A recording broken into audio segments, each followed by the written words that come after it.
10, 9, 8, 7, 6, 5, 4, 3, 2,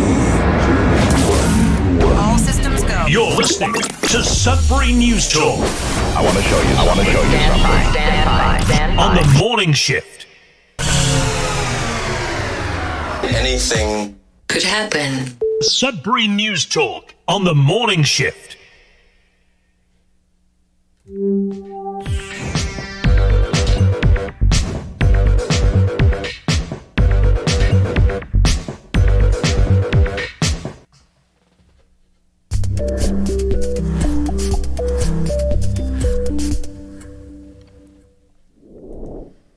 Hey everyone, and good morning. Welcome to Sudbury News Talk on the morning shift. I'm AJ Walsh. Glad to be here with you. Thankful that you're here with us. We're live on CKLU 96.7 FM on the radio. We're also streaming live at cklu.ca on the internet.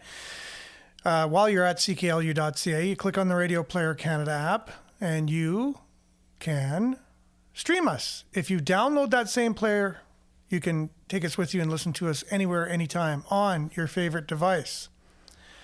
While you're at cklu.ca, make sure to hit the Donate Now button or Help Us Out button.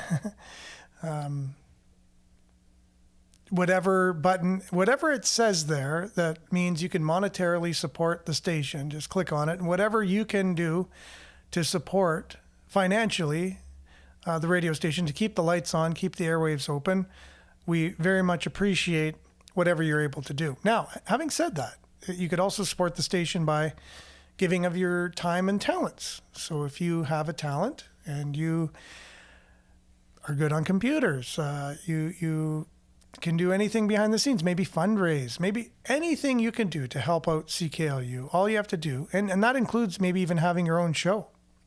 You don't have to live stream it like we're doing. You could just have the classic radio show where you go into the studio.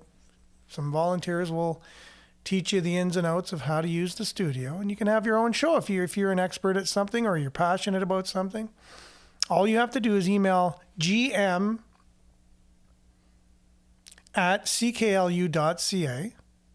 and let them know your pitch, whatever it is that you'd like to volunteer for or do. And Rob will get back to you right away. Set up a time, go over, if it's an idea for a show, he'll go over what the idea is, see if it's a good fit, and maybe there's just something we have to do to massage it, to make it work, and there you go. So we're also streaming live at facebook.com/Sudbury News, youtube.com/Sudbury News. Make sure to like, share, subscribe, and follow the channel and the page. Mainly comment. We'll do our best to get your comments up on the screen for those watching, read for those listening. And we're also found on demand on those two platforms, along with x.com/Sudbury News and Sudbury.news, which is our local news aggregator, something that we created in answer to the federal government's policies that prohibits news from being on Facebook or Instagram or even being shared from any local, regional, provincial, national, international even news cannot be shared on Facebook or Instagram. It's the only country in the world that has Facebook that doesn't allow news. Did you know that in Canada? So we created Sudbury.news as an answer to that, as a way to get your news very quickly on a website, which all the latest news gets uploaded onto the main page. So if you want to see what's going on, you just go to Sudbury.news. And all your local news is there. CBC, CTV, Sudbury.com, and Sudbury Star. And so we're going to have a great show today. We have an interview with Pierre Poilievre on the CBC. So we'll see a little bit of what we talk about on CBC, that the bias, there's a bias they have towards, they lean a lot to the left, and that's shown by experts as well that monitor these types of things, that the CBC is on the left of center. And you can see that in the interview with the leader, who is basically center, but a lot of people like to call him far right. just in the questioning and in the spin and all that stuff. So Moose on the Loose, one of my favorite podcasts, where he belts out 2 or 3 unique shows per day, between a half an hour and an hour long, and provides us with an amazing chart that he's developed, which shows our Prime Minister in all of his financial dealings and all of the links between, the history of everything he's invested in, every network he has in terms of people that he's associated with financially. And then there's, so all of these companies, and you can see the contracts that are given out by the federal government. Even before he became Prime Minister, he was behind the scenes as Justin Trudeau's advisor and then head of the Bank of Canada before that. He had a little stint of being the head of the Bank of England, but he's been involved in Canada and England's politics enough behind the scenes to be able to leverage that position for his own gain. And this chart, if you say, why are you making these statements? Well, this chart will point it out. So all you have to do is go to moosechart.com and you'll see all the connections between our now Prime Minister, Mark Carney, who he even mentioned he was the Prime Minister in the book he wrote months before he was even elected Prime Minister. So that's an interesting fact as well.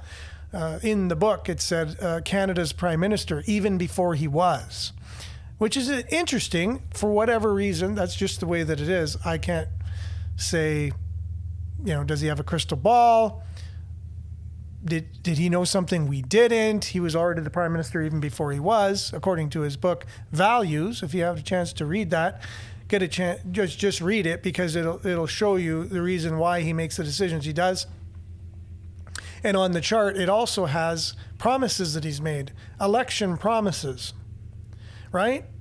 And you can see whether or not he's fulfilled those promises or not according to the chart. So I really just encourage everybody, invite everyone, head over to moosechart.com if you're interested in politicians being held accountable, which I think even if a Pierre Poilievre, let's say, is elected next Prime Minister, people like Moose on the Loose should be holding, no matter what political side or spectrum you're from, politicians should be held accountable in the same ways. We shouldn't be, as people in the media, leaning one way or another. Now, some may say this show seems to lean a little bit right, and I do that on purpose to balance, at least to balance out what we see in our mainstream media. We don't have anybody who even gives the right any kind of credit whatsoever. They do not. They just, all of our media leans left. And so you got to balance it a little bit and say, oh, did you hear maybe this point of view that you might not have heard? And that's what we do on the show. And just for disclosure, I myself am center-right, I guess you can say, in a political view. I think we need liberal and we need conservative to balance each other out and help each other be accountable. We need checks and balances. So you need the two sides. And I say two sides. You say, what about, there's the Green Party, there's the NDP, which are also on the left. So if we just talk about left and right, so they're liberal parties, just named differently and at different levels of liberal. You can go extreme, or you can go, mild with a little dash of conservatism, stuff like that. So politics is varied. You're on a scale. And a lot of us don't even know what we believe or why we believe what we believe. Maybe it's just our parents told us that we need to think this way. And so we haven't really thought about it ourselves. So we like to expose, as much people to as many political topics as possible. And at the same time, try and make sense, make heads or tails of what's going on in our world, which is complicated and getting even more complicated as the day goes on. And just, this is your conversation on your station, so you're welcome to comment. I encourage everyone to comment as we go through some of our local stories and then dive in with that interview with Pierre Poilievre on CBC as we might be heading into election. There's a budget that's coming out at the end of the year. Budgets are supposed to come out at the beginning of the year. When you make a budget, how many of you have made a budget after you spent the money? Sure, you can track your money. It should be called Canada's budget tracker or Canada's financial tracking document rather than a budget, because the money's already spent. There's less than 2 months left in the year when the budget's coming out. So they say if the Conservatives don't support this budget, that the Conservatives are just trying to play politics and cause another election. However, it's a minority government, and the party in power, even though it's a minority, they need to play ball with the other parties because they need their votes in order to pass the budget.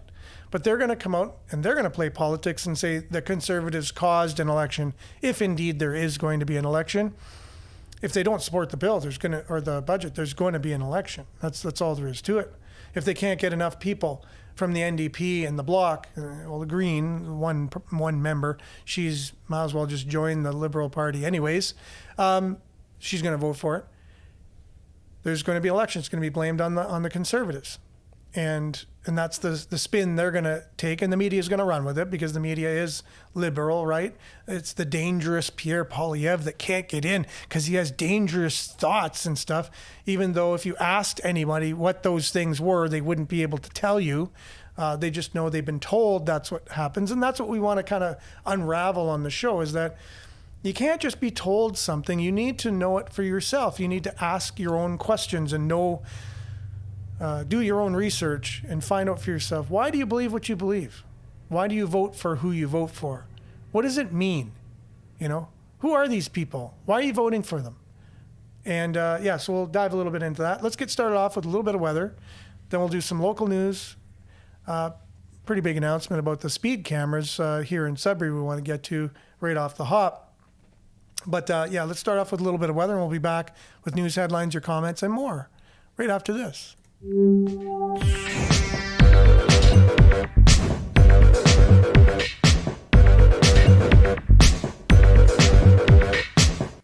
And as usual, Sudbury weather is brought to you by SudburyWeather.ca. Currently, it is 4 degrees out there. It was rather mild, although it was windy last night. I was out there, and it was just, you'd expect it to have a bite, like a cold bite. Inside, it felt cold, but outside, it was interesting. It was humid and felt a bit warm for this time of year. But currently only 4 degrees. And today we can expect showers ending this afternoon, then cloudy with a 40% chance of showers.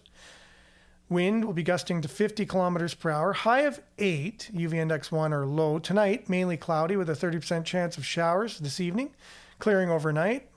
Wind will be gusting to 30 kilometers per hour and 50 overnight. Low of 0. And then tomorrow, a mix of sun and cloud. Wind gusting to 40 kilometers per hour in the morning. High of 9, UV index 2 or low. And then overnight, tomorrow, cloudy with 40% chance of showers. So windy, cloudy, some showers today, tomorrow. But the sun might be poking out tomorrow as well. Mix of sun and cloud. And then Wednesday, 8 degrees, 40% chance of showers. Thursday, 8 degrees and sunny. And then Friday, 40% chance of showers with a high of 4, so same temperature as today.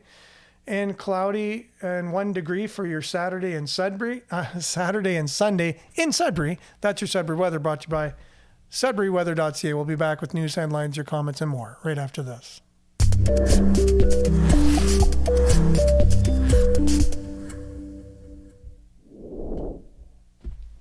And welcome aboard, everyone. Thanks for being with us.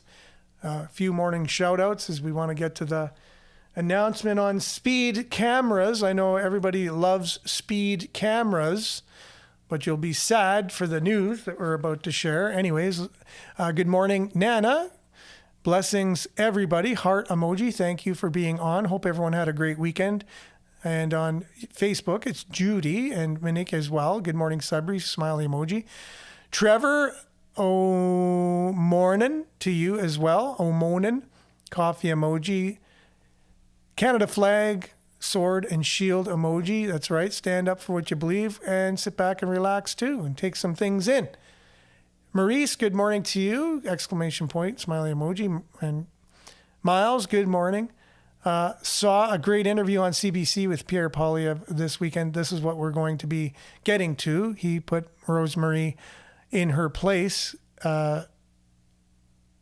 as she tried a few gotchas. Yes, for sure. We are going to be diving into that interview later on in the show because it's just kind of telling, and people do need to hear, even though they might have heard the interview, they might not have heard commentary on it and people saying, do you see what she was trying to do here? Blah, blah, blah, yada, yada. Okay, Marianne, good morning, everyone from Barrie. Liked and shared, as usual. Hazel, good morning to you. Prayer emoji, much needed, much appreciated. And Brian, good morning, Sudbury Patriots. Big shout out to everyone who can still remember their childhood phone number, but can't remember their password they created yesterday. All right. Well, thanks for that, Brian. And I just wanted to say, okay, OMG, right? The world is always changing passwords. Yeah.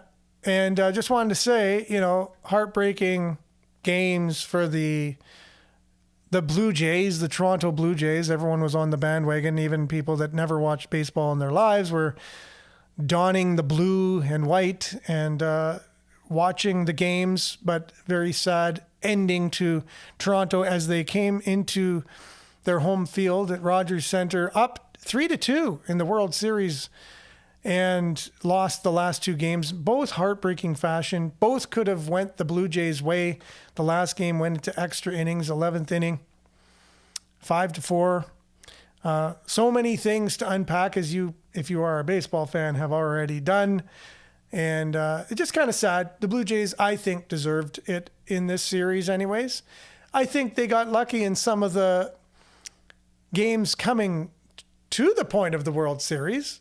Nonetheless, they deserve to win this World Series from what I've seen. But anyways, the Dodgers had a few guys that were just phenomenal that made the difference, mainly in the pitching category, but they could hit the long ball as well. Anyways, just wanted to give a shout out to the Toronto Blue Jays and their fans and those new fans and say, wow, it's just heartbreaking. Okay, Jess, good morning to you. Pat, good morning, folks. Marianne says the Moose does a great breakdown. Yes, for sure. We're going to be getting to that. Leah, good morning, everyone from Collingwood. We were right through your neck of the woods yesterday. And coming back from a wedding in Stratford. So we took the back roads all the way back home, and we didn't go through Collingwood, but we were right in that neck of the woods. So reminded me of you. And Pat, I have a book, and write them down. Oh, all the political promises that are made by politicians? If that's true, you should maybe get a website or something and just plop them up there. That'd be awesome. I don't know how many people do that. Check and see. Oh yeah, you can send if you have political promises that aren't found on the Moose chart, he welcomes people to message him and to put it on. So maybe you want to do that as well, since he's already doing it. Okay, so good morning, my fellow Canadians. Yeah, for sure. That's Larry. Larry, good morning. Fellow Canadians. That's what I kind of figured you were saying. And see here. Oh, politicians are all on the same side. That's what Larry's saying. And I think you have a case to be made for that, for sure. I just think, you might have even heard the term, we vote for the lesser of two evils. So I think that also ties into what you're saying. However, I mean, it is, we are at the, we elect people to run the government. And so you have to elect somebody. And so if you are even voting for the lesser of two evils, I think that was what it comes down to. And I would want to vote for the lesser of two evils. And you then have to determine who is the lesser, right? Even if you could find so many faults with both of them, or we have more parties in Canada, you still have to make that decision, right? So what are you basing your decision on? Or do you just sit back and not vote? A lot of people do that. And a lot of people, more and more people are doing that because they're becoming detached from politics. And yeah, and it's sad. It's sad that we can't just run things with common sense and integrity. And yeah, it's just sad the way the world is becoming, and even in our own country. Two wings of the same bird, Hazel seems to agree with Larry, right? If the Conservatives wanted to do something, it would have been done already. They've been playing out for 10 years now, and nothing happened since. They've been playing out? Well, the Liberals have been in party for the last 10 years. So before that, the Conservatives were in power for about 10 years. So if we come to an election now, and it goes back to Conservatives, it would be an even 10 years of each ruling party kind of thing. Right? And good morning, Vin. Thanks for being on. Thanks for being with us. And Larry says it's corrupt government from one end to the other. They're just playing us all. And you're not the only one who feels that way. Many, many people feel that way. I also feel that way. And I also feel that we need to do our best to hold them to account as best we can. Not sure if we're going to be able to do that or not, but I'm going to use my every breath I have to be able to call things out, call things for what they really are, call for common sense thinking, integrity, accountability, these types of things. I think these types of things resonate with everyone, no matter what side of the fence you're on in terms of political leanings. Marianne says, hopefully the budget put forward causes an election with a non-confidence vote. If he doesn't prorogue government, I never even thought of that. They've done that in the past. I can't believe that that's true. Oh my goodness. Okay, Miles says they only need 3 votes to pass the budget. I think between Elizabeth May and 7 NDP, it will pass. I think you got a point there, Miles. I think you got a point there. We have lived too long in this corruption. That's Marianne. And Elizabeth May is an American, dual citizen, born in America as far as I know. And she's an American first. Not too many people know that. She's an interesting cat. Yeah. All right, so I wanted to say some things, but I don't want to put anybody down personally. So Larry says, I see the lake war, so we should give them war. Oh, they like war. That's what you meant to say. I see they like war, so we should give them war. War is never good. I mean, we got to do everything we can to avoid it. Lorraine, good morning, everybody. Although it does happen, and you can't, sometimes you can't avoid it, but you got to do everything you can to avoid it. Hazel says, yes, I was outside and did feel the warmer weather than inside. It is weird, yeah. I thought it was so cold outside from the temperature inside, but it was kind of mild outside. Elizabeth May, born and raised in America. Tell me where her loyalty lies. You never know. Some people were born in America, but they prefer Canada. I know there's a few people of that nature, but definitely getting paid a lot to be on this side of the border. Marianne, cameras were always about tracking and data collection. And let's not forget the money grab. Yeah, we'll be heading into that in 1 second here. Just want to get a couple more comments in, a couple more morning shout outs.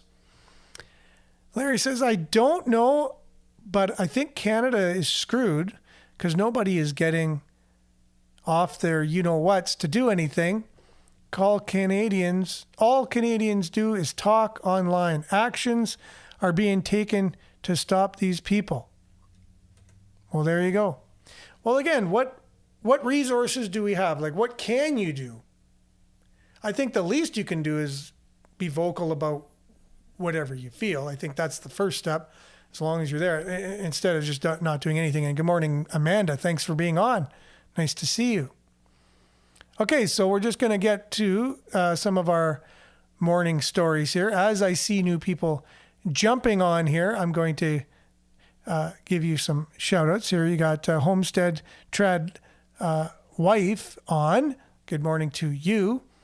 And I'm sorry, I don't know your name at this point. I can maybe guess, but I'm not going to. But good morning to you. So thanks everyone for being on. Jerome's with us as usual. You got Betty who's here from Niagara. Good morning to you. And you got Robert, good morning, who feels that it's lawless in Ottawa. We need change. Victoria is with us as well. Good morning, Victoria. Andrew's chiming in here. Good morning. So lots of people commenting. Keep the comments coming as we get into our top news story today, which is coming to you from Sudbury.com. I'm sure they're lamenting this story as they were very much a proponent for the speed cameras. Begins with the headline, Greater Sudbury pulling speed cameras by November 14th. So in less than 2 weeks, Sudbury cameras will be pulled. That means gone. That means no more Sudbury speed cameras. I don't know what the Facebook group's going to do. It seemed to grow pretty darn large in a short period of time, and many people were chiming in about speed cameras on Facebook. So unfortunately, there's something, teaches, I guess it's just a thing in life that happens, right? You got this Facebook group. It's popular because there's speed cameras, and now there's no speed cameras. So there's a whole Facebook group that's going to just kind of go by the wayside. Greater Sudbury pulling speed cameras by November 14th. And it was one of my favorite groups, by the way. It always gave you up-to-date things, up-to-date news on whether a speed camera was missing or toppled over or a new one was being put up. And so the city's automated speed enforcement program will end on November the 14th, 2025. On Thursday, the province passed Bill 56, Building a More Competitive Economy Act. Oh, Roger's wife, right on. That's Homestead trad wife is Roger's wife. Well, glad to have you on. Are the both of you on separate accounts? That's pretty cool. If that's the case, and even if not, that's pretty cool too. And good morning, David. Thanks for being on. And Robert goes on to say, if cameras don't take a swim before then, yes, exactly. And a lot of them do. I noticed the one in McRae Heights is missing. I know the one in Hanmer, Calmo Hill or Calmo Road, it was barely even there. It might have been there 5 days at the most during the whole life of the 6 months that it was supposed to be there. But the city's automated speed enforcement program will end on November 14th. This past Thursday, the province passed Bill 56. It's called Building a More Competitive Economy Act, an omnibus bill which includes a ban on the use of automated speed enforcement cameras. The city of Greater Sudbury has 6 mobile cameras, which change locations every 4 months. They were activated at their latest locations on October the 10th. So that means they'll be there just a little over a month in their new locations. On Friday, Ward 11 Councillor Bill Leduc forwarded Sudbury.com an email from City Linear Infrastructure Services Director Joe Rocca, which outlines what this means for the city. Sudbury.com requested this information through city communication staff, through whom city policy dictates all media inquiries must filter, but we're told they wouldn't respond until today, Monday.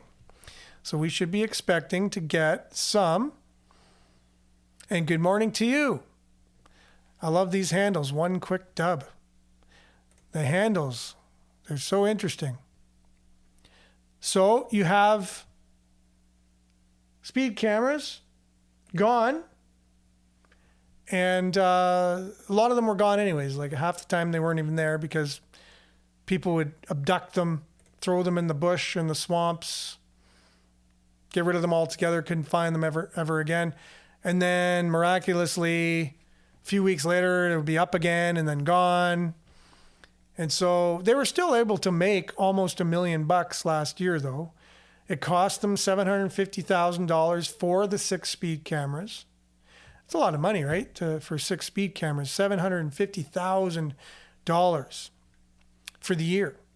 And then they also made, on top of the expenses, $750,000. So that's $1.5 million of money collected from you and I, extra money, on top of the money we already pay for taxes, collected by the city, $1.5 million, to which they said was going to go to other road slowing technologies, speed calming, traffic calming technologies, and pay for those. So I guess we got $750,000 plus whatever they made from this year, which may be around $500,000 because we almost made it through the whole year, right? So there's a million, 1.25 million kind of thing, probably, at the end of the day that they made from these speed cameras, along with, as one of the listeners, one of the viewers, also said they collect an enormous amount of data from these cameras, right? To which we're not fans of that as well. Now, they do have those license cameras still out there, and you need to go on the province's website and you need to update your, they used to be stickers on your license plates, but you need to register your license plates and make sure that they're current, because these cameras are going to nab you if you don't do that. And I don't know what the fees are or the penalties are of these license plate cameras that are now gone up. They're a whole different thing from speed cameras. We still have our red light cameras. If you go through a red light, you're still going to get dinged, right? So, you know, when I was traveling in the Toronto area all through the weekend, we went Brampton and we went Stratford. So there's a lot of speed cameras that were in those two communities and everywhere in between. And as a tourist or someone that's not from that area, you're not familiar. You're just driving. And you think you're driving safely, like you're going 40 kilometers. But if it's a 30 zone, like we tried to have in Sudbury, we have 30 kilometer zones in Sudbury. Can you believe that? Taken down from the 40 kilometer an hour zones. But let's say you're going 60 and a 50. You're thinking you're safe. You're just driving. You're driving maybe with the traffic even. You got a bunch of tourists in a line. You're all getting dinged for 10 over. Not realizing there's a camera, you know, and that's like they're preying on people by doing that. They might say, yeah, we'll just drive the speed limit then. You know, it's safer. Yeah, who doesn't go a little bit over the speed limit? And I mean, 10 kilometers over the speed limit, is that really more dangerous? And I invite everyone to get in your car and go 60 kilometers instead of 50. And you tell me if you feel a difference, first of all, and second of all, if you feel any less safe. Right? Or you feel any less able to brake if someone comes out or something happens in the traffic and you're not able to maneuver or whatever. And I'd love to see some studies that show you're any less safe going 60 than 50 and how much less safe you are. And then I'd like them to incorporate the innovation we've had in vehicles that make our vehicles safer, which we haven't adjusted any of our speed in our country to match the safer vehicles we have even, right? So these speed limits have been in place for years, but they don't reflect how much more safer these vehicles are. I mean, you go to change a lane and your vehicle screams at you and there's someone there. Oh, okay. They're in your blind spot. You know, there's all kinds of inventions that were made to innovate the vehicles we drive today. But you would think, oh, okay, we can increase the speeds now because vehicles are safer, right? But no one talks like that. No one even takes that into account. Better tires, better braking systems. Like I said, cameras everywhere on your cars to, you know, beep at you whenever you're going to do something that's going to put yourself in danger in some way, shape, or form. And you got GPSs now, so you're just being told where to go. You don't have a map on your lap, which rhymes, which is cool. And you're trying to read a map while you're, you know, navigating where you're going. So it's safer in that way as well. So there's many more devices that make us safer, and that's not reflected in our speed limits in our cities or our highways. So there's some states and some places in the world where they don't even have a speed limit. You can go as fast as you want on these roads. I'd love to see the statistics from those roads and see if they're any more dangerous than the roads we have, which have the speed limits we have. Like, we need to really have a full-blown conversation, and maybe you have summer speed limits and winter ones, because people say, yeah, but we got lots of snow here, right? And you maybe not even sound like that. And it's terrible that I even make somebody sound like that and being sarcastic. But some people might say, yeah, but we have winter, so we need slower speed limits. So you can have a winter-summer speed limit, right? Between these months, this is the speed limit, and between these months, this is the speed limit. But we don't think of things like that. Like, what's going on? We only put speed cameras in to make us feel safer, or to make some people happy who say you just need to drive the speed limit all the time. And it punishes those who might be in a daze for a few seconds, just going 5 kilometers over the speed limit, and now you're charged on. It's just not right. It's a money grab. That's all it is. It's not there to make us safer. It's not part of a bigger conversation that takes all the factors into account. It just isn't. So let's move on here. Moose on the Loose has a really incredible clip from Rosemary Barton's interview with Pierre Poilievre. There might be an election coming up, but as Miles pointed out, it's going to be a stretch if there is, because there's enough people to vote for the budget, which the budget makes no sense because it's already been spent. So what is this? Why are we even having a budget? And another thing to pay attention to is Rosemary's bias, Rosemary's leanings, Rosemary's questions to Pierre Poilievre that she wouldn't normally give to someone on the other side of the political spectrum. She's basically almost debating in some degree instead of being a reporter, really wanting to know what this person really believes. And she uses the same term. She goes, yeah, but we're investing in Canada with this money, right? And she doesn't understand finances. She doesn't understand at all what investing is and what just printing money is. There's a difference between the two. And you can't say investing if it's not investing. Investing, if you invest your money, you want money back. But the government's going to come out and say they're investing with this budget. That's why we're going into more of a deficit, because we need to invest in Canada and invest in Canadians. No, they're putting us more in debt, and you're going to have to pay off the debt with interest. That's what it is. Investing, you're not getting money back. You're just paying for it. Okay? So there's a difference between the two. But Rosemary comes in and says, yeah, but we're investing. Right from the Liberals' talking points, right? So it kind of shows you right there where she's coming from. And shouldn't be.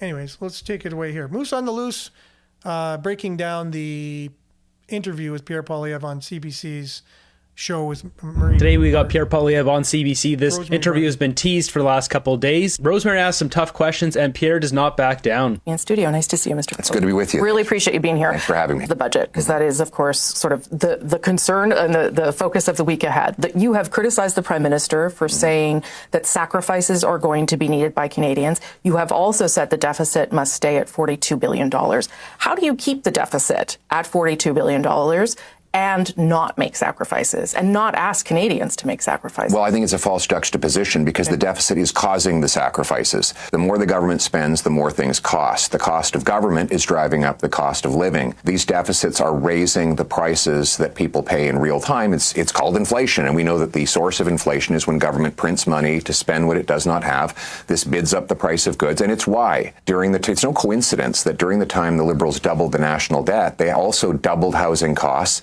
and doubled lineups at food banks.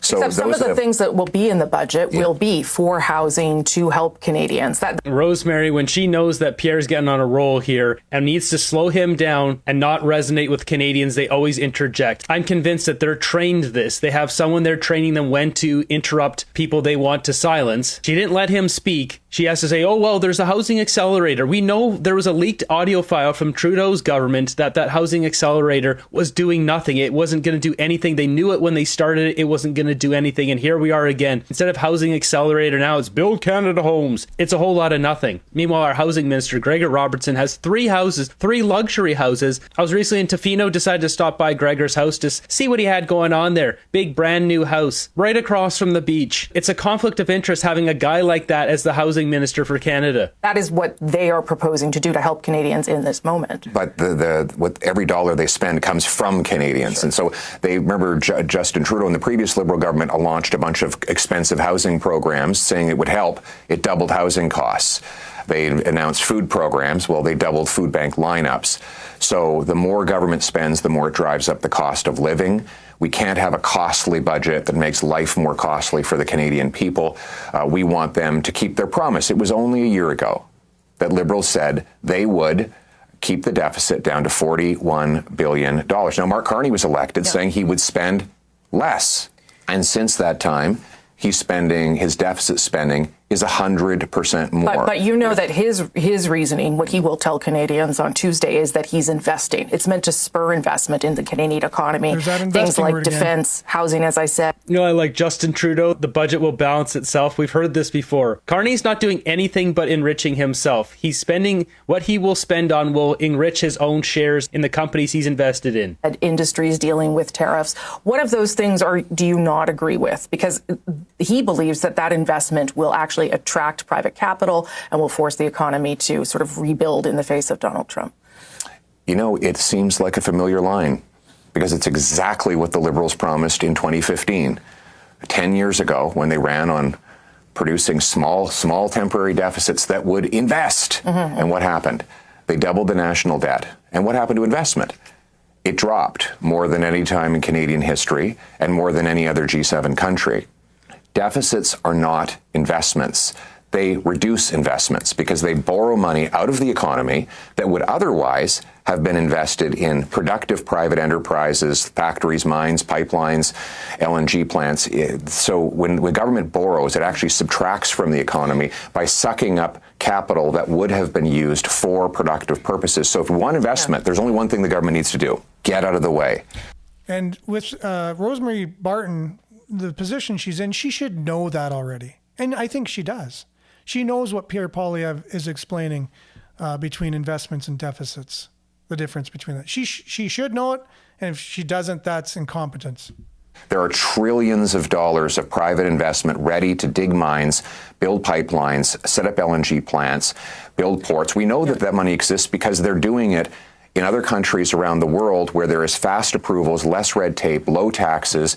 They get private sector investment, and that's what we want to launch. But by that explanation, she so desperately wanted to interrupt him. You can hear she breathes in really hard. She'll do the hoping he'll stop, and he's like, no. It's rude of a journalist to come on here, ask questions, and then try to interrupt when you're making a good point. Rationale. Why would you accept a $42 billion deficit? You know, Sean Spears, who was the economic advisor to your former boss, recently said on The Hub, that is a massive shift for a conservative to actually even fathom a $42 billion deficit. Why say that's okay? It's not okay. But you're willing to accept it, you're saying. It's not okay. Yeah. It is the disastrous state we're in after 10 years of liberal government. We have a situation where it is impossible this fiscal year, because Mr. Carney, maybe if he had introduced the budget at the beginning of the fiscal year like most normal, competent prime ministers would have done, and which all prime ministers used to do, we could have affected the deficit. But, Rosie, the half to 2/3 of the fiscal year is behind us. The money's already spent. Sure. So I would be lying to people if I said that I owned a time machine that would allow me to go back and unspend money that Mark Carney has been spending for the last seven months. So I would like... He just totally fact-checked her on that bull crap. Been spending for the last seven months. So I would like a zero deficit, but the Liberals have put us in this mess, and I work with what I got. She tried to do a gotcha, and he just threw it right back in her face. Why are you okay with $42 billion deficits? Like, the money's already spent. You can't get this guy. He's too smart. We're not going to support the budget. There's no way you could do that. You can't lose an election, say Mark Carney's the worst, and then support the budget. That's not possible. Right? Oh, well, I haven't seen the budget. I haven't seen the budget. I don't have telepathic powers to tell you what's in it. If it were to bring down the cost of living, an affordable budget for an affordable living is something that I support. None of these things are, you know what the deficit's going to be. On that premise alone, I don't imagine you can support the budget. But in addition to the deficit, I came up with some very collaborative ideas. And I asked, well, why isn't the government at least considering them? I've said, let's bring down the cost of food by getting rid of the industrial carbon tax on farmers and the people who feed us. Let's get rid of the food packaging tax that adds $1 billion to food prices. The fuel standard tax that's going to jack up gas prices 17 cents. Get rid of all that. And that would make food more affordable for the 2.2 million people lined up at food banks. And if the government were in a collaborative mode, recognizing they only have a minority, they would accept my ideas for an affordable budget for an affordable Canada. Are you prepared to have an election if that's where we end up? I'm prepared for an affordable budget. That's what I want the government to introduce. And I'm not going to speak about the plans thereafter because I haven't seen it. But we're not going to. We don't believe that the choice has to be as the Liberals presented, which is between a costly budget and a costly election. You can have an affordable budget, and I've given Mr. Carney a plan for that. All he has to do is accept it. This is so well said. He just nailed that. They're trying to pin him on this. They're trying these gotcha moments. And whenever he starts knocking this out of the park, maybe I shouldn't use that analogy. Good series for the Jays, a tough loss. She has to interrupt him. She always does okay. Trying to cut him off because his points are too good. He's making too much sense here on the CBC. We're seeing it on a daily basis now, whether it's coming from Stephen McKinnon, Mark Carney himself. They're pushing fear tactics to scare Canadians for the next election. That's how they won the last one, was with fear, and now they're doing it again. Marty up north summed this up perfectly on X, just released by Prime Minister Carney. As we see here, the world is more dangerous and divided. Quite the opening statement. Carney starts a lot of his statements with that sentence. It's not just rhetoric, it's psychological priming. By repeating his mantra, he frames every global issue, climate, finance, geopolitics, as an existential crisis requiring centralized top-down control. It's the core thesis of his book. It's fear conditioning, scaring people into submission, then positioning yourself and your technocratic allies as the only solution. More dangerous and divided the world feels, the more flows to unelected bodies like the UN, central banks, and ESG enforcers. Next time you hear it, ask yourself who benefits from the panic. This is so well written. This is exactly what he's doing. He's conditioning and scaring voters to once again vote for the guy. Meanwhile, what do we have the Bloc saying in the House of Commons? Exactly this. Madam Speaker, it's Halloween and the Liberals are trying to scare people. They're threatening to call an election if their budget isn't passed as is. But they're in a minority. All they have to do to get their budget passed is make a deal with the Bloc, the Conservatives, or the NDP, anyone. If they're the ones refusing to negotiate with anyone, aren't they the ones acting in bad faith? Yeah, they are acting in bad faith. President Trump said again that talks are not going to be restarted with Canada. Should Canada offer further concessions? Or is at this stage no deal better than a bad deal? Well, why again are we choosing between two terrible options when we were promised, Mr. Carney promised a good deal by July 21st. He promised he could negotiate a win with President Trump. Those were his promises. Now, some might say, look, it's unrealistic to expect to get that from President Trump. So why did he promise it? There, that's a good question. We'll leave it at that. And if you want to watch the entire synopsis of Moose on the Loose, you go to Moose on the Loose's YouTube channel, and you can watch this episode along with other ones. And I would encourage everyone to just stay on top of what's going on in Canada through Moose on the Loose. He's a really great independent journalist and does a really great job at covering the issues that are important to each and every one of us. And that's the time, all the time we got for the show today. Remember to stay aware, like, share, take care. We'll see you same time, same place on the same platforms, God willing, tomorrow. And stay tuned now for Earshot Daily on CKLU 96.7 FM. Have a great day, everyone. Ciao for now, and God bless.